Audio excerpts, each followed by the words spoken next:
Bonjour à tous et bienvenue dans ce nouvel épisode de Vivez la Vendée. On est au Sable d'Olonne en direct avec des camping-caristes à quelques heures avant l'arrivée du vainqueur du Vendée Globe. C'est assez inédit ces images-là que je vous propose. Bonjour Christian et Christine. Bonjour Anaïs. Anaïs, bonjour. Comment ça va? Ça va bien. Il est 5h du matin là. C'est un peu dur quand même, il fait froid dehors et c'est dur de se réveiller quand même. Là. Il fait froid dehors mais ici il fait chaud. C'est le grand luxe ici. Heureusement. Oui, quand même du chauffage, quand même, c'est le minimum. Et vous venez en plus de loin. Est-ce que vous pouvez nous raconter un peu votre périple? Pourquoi vous êtes venu voir cette arrivée? Est-ce que c'était vraiment important pour vous d'être là? Oui, on s'est pris pour les bateaux il y a 8 ans maintenant. Le lendemain, en gros, de la retraite, on se dit, tiens, qu'est-ce qu'on fait? Ah, le Vendée Globe, tiens, pourquoi pas? Et puis, il y a 8 ans, on est venu au départ du Vendée Globe. Ouais. Bon, il y a 4 ans, non, là, on n'a pas pu venir à cause Covid. Et puis, là, on s'est dit, c'était pas mal il y a 8 ans, on revient. Donc, on était revenu pour le départ. Et comme on n'avait jamais fait d'arrivée, on s'est dit, cette année, on va faire l'arrivée. Et puis, depuis 2 mois, on suit par Internet toutes les péripéties du Vendée Globe, quoi. Quel est votre chouchou? Est-ce que c'était Dalin? Parce que Dalin, là, est en tête, c'est lui le vainqueur. Pour le moment, c'est ce qu'on pense. Hein. Dès le départ, toi? Ouais, dès le départ, mes chouchous, c'était lui, Charlie. Et puis un qui est toujours là, mais qui a eu des problèmes, c'est Thomas. J'aimais bien Thomas Ruyant, quoi. Mm-hmm. Et vous? Moi, j'aime beaucoup Violette, bien sûr. On avait suivi Clarisse, qui avait fait une belle course aussi. Et puis, moi, j'aime bien un peu tout le monde, finalement, parce que c'est plus l'exploit sportif.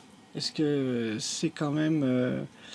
comment dire, il faut tenir sur la longueur, et c'est pas n'importe qui peut faire des courses comme ça qui durent aussi longtemps.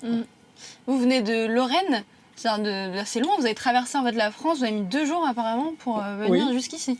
2 jours, oui, parce qu'on prend pas d'autoroute, on prend le temps de se promener. Comment vous êtes organisé? Là, vous êtes levé assez tôt parce qu'en fait on pensait que il allait arriver vers 6h, 7h. 6h, c'est ça. Et au final, faux espoir, parce qu'il va arriver finalement à 14h.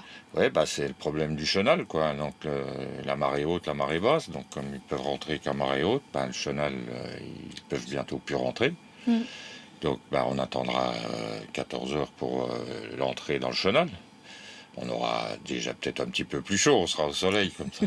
C'est ça. Ça fait partie de l'expérience, j'imagine, pour vous aussi, de vous lever tôt. Non, mais de toute façon, on avait prévu des vêtements chauds. Hein. Ouais. Donc, oui, des vêtements de ski et tout ça, panoplie complète. Oui, parce que on avait déjà fait il y a 8 ans et il faisait déjà -1. On avait attendu 3 heures avant le départ et on savait qu'il fallait être très très bien habillé. Parce que là, il fait quand même -2 degrés à peu près. Ouais. Hein, il fait négatif, donc c'est compliqué de se lever tôt. Les gens sont motivés, quelque part. Hein. Oh oui, je pense que tous les camping-caristes qui sont là attendent le retour du Vendée Globe. Et tout le monde est motivé, l'ambiance est très sympa, tout le monde parle. C'est vrai? Oui. Et là, pourquoi vous n'êtes pas avec les camping-caristes pour en parler? Le côté un peu... Parce qu'il est très tôt et que tout le monde est encore au lit.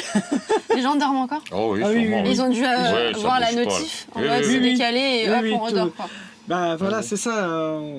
Avec l'Internet, maintenant, on est quand même au courant à peu près en même temps que tout le monde.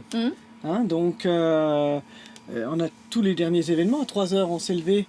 T'avais regardé? Ouais. Hein, on savait que ça allait être reporté, plus ou moins. Quand on voit ces voiles-là et la façon, les bateaux sont magnifiques. Donc, c'est comme d'aller voir une Formule 1 ou une belle voiture. C'est quand même...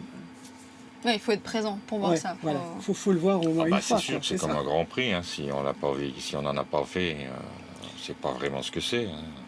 Et puis c'est l'ambiance. Le départ, c'est une ambiance aussi. Quand on leur dit au revoir, quand tout ça, c'est incroyable. Est-ce que vous recommandez aux personnes qui aimeraient peut-être voir cet événement et tout, de le faire via le camping-car, où il y a quand même beaucoup de points négatifs que vous n'avez pas imaginé le camping-car, c'est une façon de vivre. Hein. Voilà. Il y en a camping-caristes qui aiment bien, qui font ça, et puis il y en a qui essayent et puis que ça marche pas. C'est une façon. Hein, c'est vivre dans un espace restreint.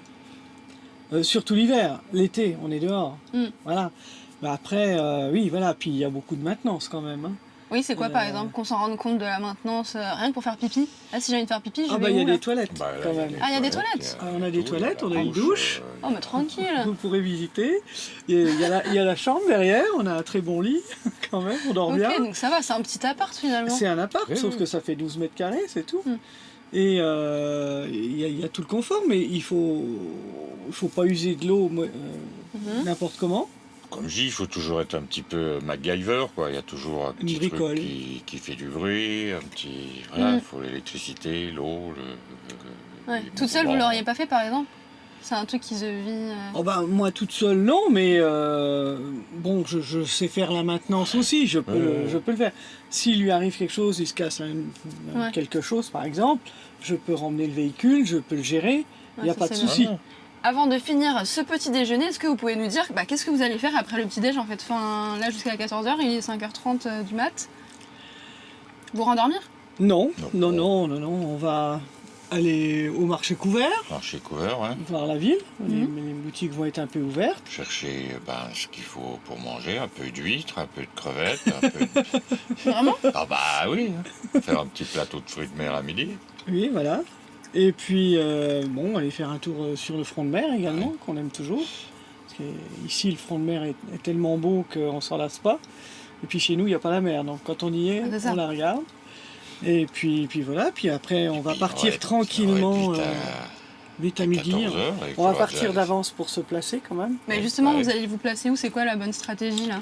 On va voir. Hein. Alors, il y a un ponton de fermé, certainement. Peut-être ou pas, puisque c'est comme c'est. Alors, ils ont dû le laisser.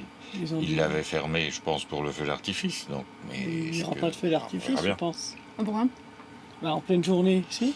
Ils voulaient le faire à 5h ou 6h du mat. Oui, mais il fait nuit. Ah oui. Ah oui.